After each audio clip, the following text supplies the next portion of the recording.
आपने लिए हैं। आरक्षण को लेकर बहुत डिबेट्स रहती है हमारे समाज में, बहुत ज्यादा। और मोटे तौर पर जिसको आरक्षण मिलता है वो उसका समर्थक है, जिसको नहीं मिलता वो उसका विरोधी है। और ये एक घटिया समाज की पहचान है जहां लोग केवल अपने फायदे के हिसाब से सोचते हो। मजा तब है जब आप अपने फायदे नुकसान से तटस्थ होकर सोचे। तो कुछ लोग कहते हैं कि हमारे पूर्वजों की गलती का परिणाम हम क्यों भुगते। तो उस पर एक तर्क है बड़ा अच्छा सा।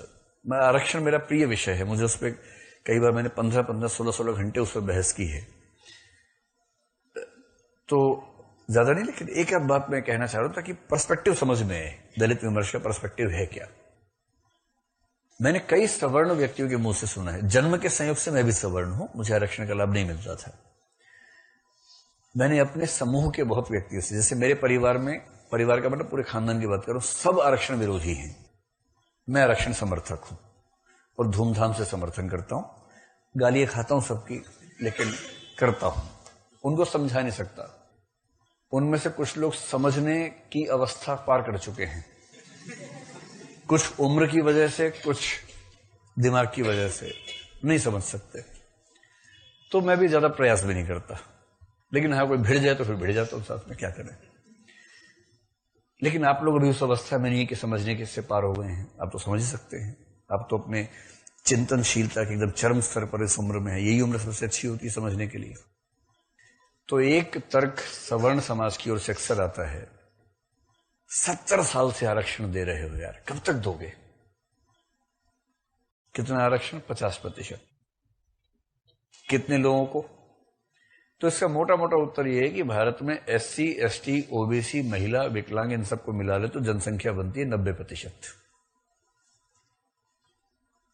90% आबादी को 49.5% आरक्षण 70 साल से हम दे रहे हैं।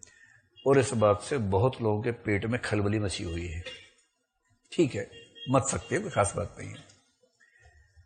दूसरी तरफ का तर्क, दलित विमर्श का तर्क यह है कि भाई ये बताओ, 3000 साल तक पढ़ाई लिखाई पर केवल ब्राह्मणों का हक था, 100% आरक्षण था। 3000 साल तक 100% आरक्षण, सारी पढ़ाई लिखाई। ब्राह्मणों की संख्या कितनी? 10%।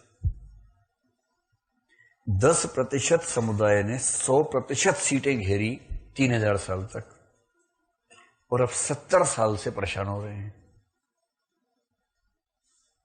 व्यवसाय की दुनिया में वैश्य समुदाय का लगभग 100% आरक्षण रहा। इस पर तो कभी नहीं बोला किसी ने।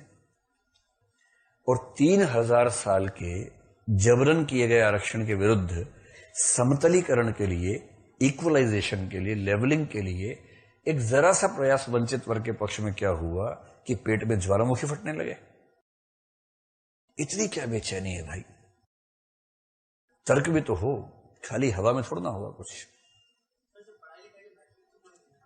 हाँ, तब पढ़ाई का महत्व था ही नहीं। ओहो, क्या बात है, क्या बात है, अरे अद्भुत।